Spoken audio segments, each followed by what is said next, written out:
the first thing a frame does for you is make almost everything irrelevant. And that's so great because that's what you want. You want almost everything to be irrelevant, because otherwise you're going to be so flooded with information that that's what hallucinogens do, at least in their initial stages, is they take away that filter and make everything relevant. You can read about that in Huxley's Doors of Perception. He does a great job of describing the initial stages of a mescaline experience, and what happens is that all of the memory, in some sense, that regulates his perceptions is stripped off, and so he sees everything glowing and alive and magical, like he'd never encountered it before, which is exactly how you would see something if all your memory about it was gone. And so he sees things as way more complex and interesting than he normally sees them.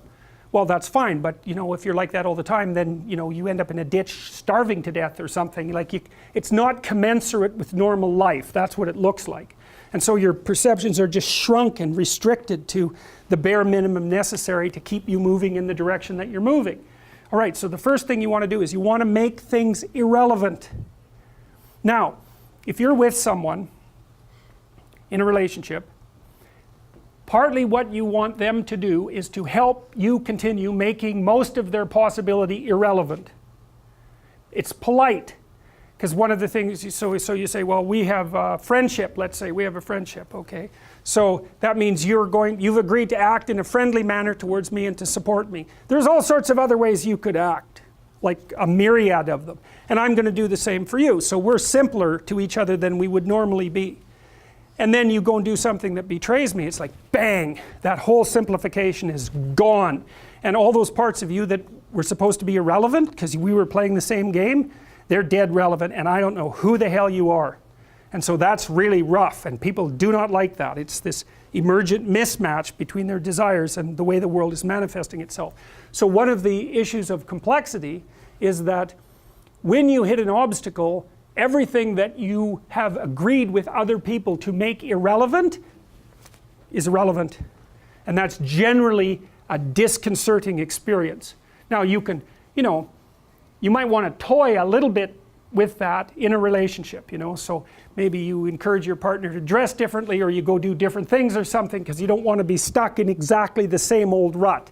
And so what you'll agree is how you can both deviate an interesting amount. But that's voluntary and controlled. It's not the same at all as having that little mess of 80 million snakes pop up right in front of you, which is the last thing you want to have happen. And so it's so weird, because one of the things that we're striving to do constantly is to keep most of the world irrelevant. And our cultural systems are designed precisely for that purpose. And part of what you do when you disrupt them is you force people to consider a far more range of relevance than they are even vaguely comfortable or vaguely competent to manage.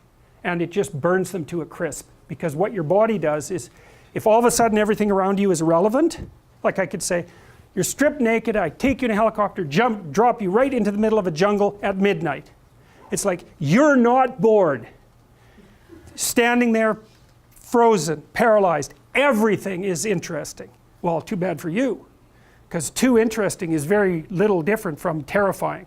And so, you know, your heart rate's going to be at 160 for like 2 days, and then something will eat you and your problems will be over. So, all right, so this diagram basically suggests this is how you break up the world when you're going from point A to point B. It renders almost everything irrelevant. Hooray. And then what happens is the rest of the world is broken up into obstacles that get in your way and tools that facilitate your movement forward. And that's actually what you see when you come into a place. Like when you come into this room, these are obstacles insofar as you can't walk through them, and those are tools insofar as you can sit on them and watch the class. And this is a tool, and these are tools, and this is a tool, and I'm a tool for, although I'd never admit it, but anyways, I'm a tool because you need to take this class in order to advance towards your degree. And so basically what you see in the world are entities of functional significance, and those are not objects. They are not the same thing. So, and that's very much worth considering, because see, we're trying to build up a case, at least in part, for analyzing the nature of the structures within which you organize your perceptions. And we tend to think that those are predicated on object perception. It's not true. It's not true. They're predicated on relevance conception. Does it help you? Does it get in your way? Or is it irrelevant? That's what you want to know. If it helps you, you're happy about it. If it gets in your way, you're negatively predisposed towards it. If it's irrelevant, it's invisible. And so if your little scheme is functional, your little frame is functional, then most of the things that you encounter are mildly positive. And that's how you know that you know what you're doing. That's how you validate the entire frame. So, okay, good.